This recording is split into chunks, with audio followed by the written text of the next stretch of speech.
tinha trabalho braçal com meu pai e tudo mais. Eu queria sair daquilo ali. Não era tão interessante para mim. E aí foi quando eu fui para... Eu me candidatei para ir para TV Integração. Surgiu uma vaga lá para... Na verdade, nem para TV Integração. Era para Dimex do Triângulo. Dimex. Eu lembro disso. Era para Dimex, para trabalhar na copiadora da Dimex dentro do Grupo Integração. Eu tinha 17 anos já. E eu passei no processo seletivo. O processo seletivo era para Dimex, mas quem fazia a contratação era a TV Integração. Porque era terceirizado. Uhum. Na verdade, eu fui contratado pela TV Integração. Simone Borges me contratou, viu alguma coisa em mim, né? Entendeu que eu poderia contribuir. E logo em seguida, eles terceirizaram para a Dimex.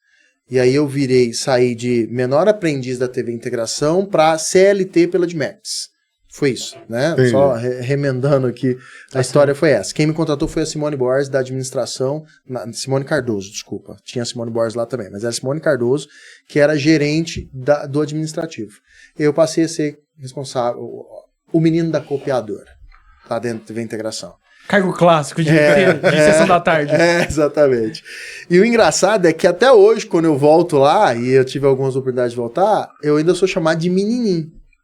Até hoje, com 39 anos, o menininho. A gente até se sente mais jovem. Pois E ali também, como sempre, como repetição, cara, eu sempre queria fazer o melhor. Sempre queria extrapolar o que tava ali. Tinha um script para seguir. Entregar a correspondência, imprimir o script do jornal, entregar pro jornalismo, tirar cópia pro presidente, Dr. Tubal, e tinha todo um script.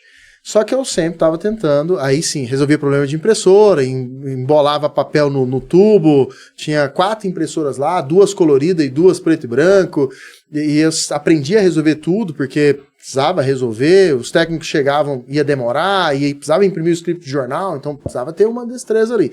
Eu sempre buscando resolver essas questões, né? E aí eu fui terceirizado pela Dimex, virei CLT. Um detalhe muito importante desse processo de TV Integração e como menor aprendiz de Dimex é que existia uma questão que me foi falado. O Dr. Tubal passou, baixa a cabeça e segue. Existia isso na minha época, eu falo pela minha época, se hoje mudou é outra coisa, com certeza mudou, né, que as relações mudaram, mas existia um temor tão grande do Dr. Tubal, cara, que, tipo assim, eu falava com todo mundo, eu nunca tive crivo ou, tipo assim, medo de falar com as pessoas. E eu não vou seguir essa ordem. Então o Dr. Tubal passava, eu fui ensinado a quê? Atender, né? Lá no Magazine Luiza, na época, bom dia, boa tarde, né? Na época eu vendia desinfetante, bom dia, boa tarde, minha senhora, tudo bem? Isso tudo faz parte da minha construção. O Dr. Tubal passava e falava, bom dia, doutor. Ele não precisava me responder, mas eu falava meu bom dia. E eu acho que ele começou a me observar. E ele passou, e aí ele pedia para eu, lembro como se fosse hoje, cheque. Então todo cheque de pagamento tinha que tirar uma cópia. Só que ele não era aquele negócio, cara, vai lá na impressora, coloca o cheque assim na ponta assim, fica o cheque aqui em cima e folha em branco. Não. Cheque centralizado. Centralizadinho. E se ficasse meio fora, faz de novo. Era bem assim. E aí o que eu fiz? Falei, cara, centralizado? Peguei uma reguinha, criei um molde para poder tirar o cheque centralizado. Porque eu não ia ficar toda vez tirando cópia para poder acertar. Centralizado. Criei um moldezinho, coloquei e aí pronto, virou padrão isso. Aí o cheque tá aqui. E aí eu aprendi a calibrar a impressora para poder fazer aquele efeito realista, meio tons de cinza e não preto e branco, sabe? Uhum. Então a qualidade foi aumentando, preocupando em melhorar isso. E aí, Dr. Tubal, vendo esse processo, passou a me pedir coisas pessoais dele. Falou assim, preciso que você imprime isso aqui pra mim, com aquela... Sabe, eu comecei a ser visto... Parece que eu tô vendo um filme Diabo Veste Prada? Fala se não é parecido. Meu Deus, cara. E aí, sempre era pedido pela secretária, Até que teve um dia que a secretária falou, Dr. Tubal quer que você vá pra sala dele, que você vá lá na sala dele. Eu tô falando, né? Que louco isso, né? Cara, que massa. E o mais legal é perceber que é os detalhes que fazem toda a diferença, né? Você tocou num assunto que tipo assim, cara, o que eu falo, não é o excepcional. não é o excepcional que normalmente faz bem feito. Na maioria dos casos, tem excepcional, que vai lá, exceção, não é geral, mas o excepcional, às vezes o simples vai fazer um barulho muito maior do que o excepcional. Feito é melhor que perfeito. Né? É. Eu acredito muito nisso, cara. Você contando isso aí, cara, é muito interessante, porque a gente não para pra pensar o quanto a gente se limita. Uhum. Você contar aí de que as pessoas te colocaram uma regra e que essa regra vale pra todos, não conversa com o Dr. Tubal. Não vira a cabeça pra ele, não olha pra ele, não levanta a cabeça pra ele. Cara, você olhou e falou assim, e se questionou, por que não? Anti-educação, né? É totalmente falta de educação. Que você aprendeu. A educação te leva a erguer a cabeça, dizer um bom dia, cumprimentar a pessoa, né? E você foi além, você foi proativo em várias questões. Você pensou fora da caixa. Então, desde os seus 7 anos, você já estava sendo treinado para ser um grande publicitário, na minha visão. É isso aí. Entendeu? Tinha elementos, né? Exatamente. Elementos que foram te moldando para chegar onde você está hoje. Entendeu? Você mudou sua realidade, pensando fora da caixa, e está mudando a realidade do seu filho. E, se me permite dizer, às vezes está mudando a realidade de outras pessoas que estão trabalhando com você hoje lá na XID. Entendeu? Tem casos também. Tá vendo? Muito louco. Eu acredito muito, eu conheço o Wesley. Esse cara que vocês estão por fora. Vou tentar acelerar porque é muito história. Pode ir no seu tempo. Aqui não tem limitação, não. E aí, o Dr. Tubal me chamou. E eu fui lá na sala dele. Foi aí que ele começou a me passar coisas, porque ele entendeu a qualidade que foi dada ali, né? Tanto que casei cedo, com 20 anos.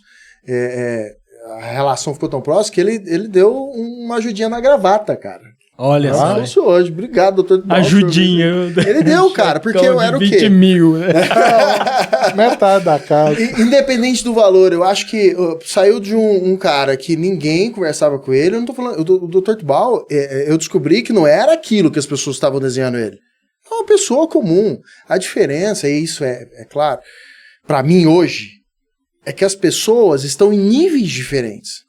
Muito diferentes. E muita gente não entende isso. Não entende. Não é que o cara era baixar a cabeça. É porque a cabeça do cara é muito diferente do que o comum. Tá certo? O cara construiu um império. O cara pegava, cara, pra exibir o Jornal Nacional na nossa região, o cara ia lá pegar a gravação do dia anterior pra exibir no dia seguinte aqui. Então o cara já tava no outro nível. E aí eu não tenho como, é lógico, dadas as devidas proporções, de pensar que não era um cara proativo e empreendedor. O cara também tava indo atrás do empreendedorismo, que se for parar pra pensar, qualquer um desistiria disso. Apresentar jornal um dia depois? Esse cara é louco. Só que o cara já tava anos-luz na frente de muita gente. E o cara, e aí eu aprendi isso relacionando com diversos tipos de empresários e tendo a possibilidade de conversar, interagir com eles, que são níveis muito diferentes, né? Não é que o cara é um cara intocável, é porque o cara tá num nível diferente. Eu não tô falando só de nível hierárquico só, ou de financeiro só. Tô falando de mentalidade. Sim, a cabeça dele tá em outro mundo. Pensa de outro jeito. E a mesma coisa, tipo assim, às vezes o pessoal põe a regra pra falar, cara, não amola ele com idiotice. E aí bota o cara num lugar inacessível, né? Eu aprendi isso, cara, e às vezes eu tive muita dificuldade com alguns líderes que eu tive na minha vida, né? Ainda tenho, às vezes, né? Mas eu percebo que, cara, é você chegar, é você dar o primeiro passo. Você tem algo interessante a começar esse primeiro passo? Então, dê o primeiro passo, entendeu? Que não é impedimento nenhum, é você saber chegar, você saber dar esse primeiro passo aí, igual você fez, né? Você foi começando com um simples bom dia ou boa tarde e mostrando o trabalho. E que muita gente hoje em dia não tem vontade de fazer. Não.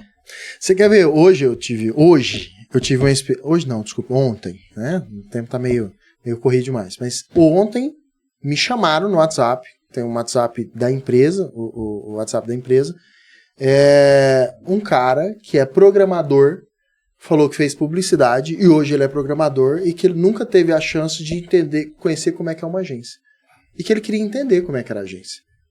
E aí ele queria saber se poderia visitar a minha agência. Olha que interessante, cara. Para conhecer a agência, entender como é que isso tudo funciona. E eu comecei a fazer perguntas para ele. Por quê? Você não precisa saber tudo. Você não precisa saber tudo. Você precisa saber o caminho que você quer. Às vezes é difícil saber o caminho que quer até que você coloque o pé lá. O cara foi publicitário, na faculdade de publicidade, ele é publicitário de formação, na faculdade de publicidade levou ele para outro canto, para outro caminho. Ele não foi. Só que sempre houve um desejo de ser publicitário, de entender como isso funciona. E aí quando eu pergunto para ele, e a pergunta é básica, fala, cara, qual que é a área que você mais se vê na publicidade? É perceptível que o cara não conseguiu nem entender como funciona um meio publicitário. Que existe áreas que você se especializa. Porque na real, e aí vou parar aqui, porque senão vou voltar lá para não perder a linha do tempo, mas na real, eu acho que tem alguns cursos que geram muitos profissionais indecisos. Publicidade é um deles. Publicidade é um deles. Se o cara não tiver, não entrar com a consciência do que ele pode ser, ele vai se perder. Vai se perder. Porque o cara pode ser redator, pode ser planejamento, pode ser diretor de arte, o cara pode ser atendimento, o cara pode ser orçamento e mídia, pode ser mídia, o cara pode ser um tanto de coisa que se ele não se conhecer o perfil dele, se ele não tiver clareza do perfil dele, que é um cara que conversa, que é bom de ideia e tudo mais, então vai para atendimento, cara, vai para planejamento. Ah, não, é um cara que cria, e o cara que cria, né, Everson? Muitas das vezes você tá na caverna, você cria, você tem o seu jeito de criar. Sim. Eu trabalhei com um cara que, para produzir, para ter os insights, o cara entrava debaixo da mesa e ficava ali por tempos para poder ter o insight adequado para ele poder produzir, para ele criar. Então, são estilos diferentes. E nessa conversa eu percebi que o cara não tem a clareza de que ele quer ser. Por isso que ele foi para programação. Porque é a hype, né? Porque na pior das hipóteses, seja programador. Ganha bem, paga-se bem. É o futuro. E na época que ele começou, provavelmente foi isso que se deu. Exatamente. Então, assim, tem muita gente confusa. Só precisa ter clareza de onde de si. Porque aí o que você vai se lançar a fazer, você já vai ter muita clareza disso. Na TV Integração, então, foi a minha escola da publicidade.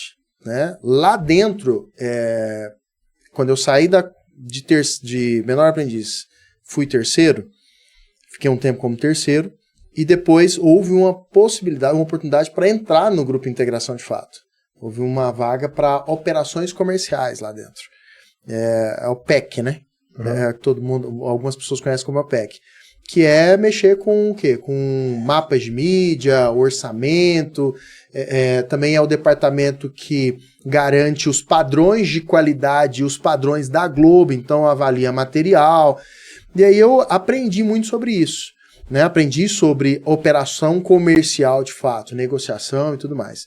E aí dali, só que mais uma vez, dentro da OPEC, duas funções eu passei, a minha mente sempre, serviços muito operacionais, que tem um padrão, normalmente eu consigo entender o processo e melhorar ele. Lembra lá da sacaria? Tipo assim, sim. Como que se eu consigo fazer 10 pacotes com 50 embalados, tudo mais processado, cara, como é que eu posso fazer para fazer mais? Que tipo de sacaria que vai me dar mais velocidade? Opa, aquilo ali tá de um jeito que não vai me dar velocidade, isso aqui vai me dar velocidade. Então, sempre vendo isso. Então, eu entrei em operações comerciais como analista de intervalo comercial. Conhece essa função? Não, mas eu imagino que pode ser. Cara, começa... Me lembrou o último episódio com o Matheus Ukmada. Foi. Que trabalhou em integração do meio. Na verdade, eu organizo o seu like, se inscreva no canal, ative o sininho e compartilhe com seus amigos. Se você é daqui da região, de Uberlândia, do Triângulo Mineiro, ou tá de passagem e quer participar do podcast, manda uma mensagem que a gente vai ter uma honra em te receber.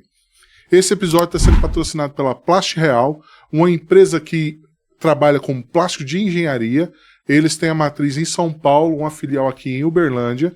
Eles trabalham não só com plástico de engenharia, mas também com a área de comunicação visual, fornecendo acrílico, PVC expandido, chapas de ACM e insumos para comunicação visual. Então, se você precisa de insumo, chama lá na Plast Real. Eu vou deixar o link aí na descrição para que vocês possam ter acesso.